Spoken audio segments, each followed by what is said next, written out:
అతడు యోధుడిగా పుట్టాడు, కాని విధి అతన్ని వదిలేసింది. జన్మతో రాజకుమారుడు, కాని సారథి కుమారుడిగా పెరిగాడు. లోకం అతని ధైర్యాన్ని కాదు, అతని జాతిని చూసింది.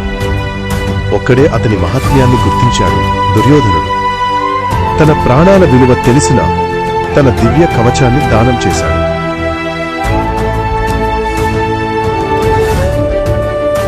కురుక్షేత్ర సమరభూమిలో విధి అతని ఎదుట నిలిచింది.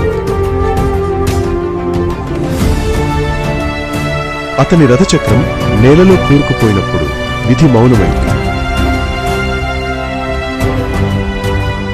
ప్రతి యుద్ధంలో ఓ యోధుడు ఉంటాడు, కాని ప్రతి యోధుడికి ఒక విధి ఉంటుంది. కర్ణుడు విధిని కూడా గర్వపడేలా చేసిన వీరుడు.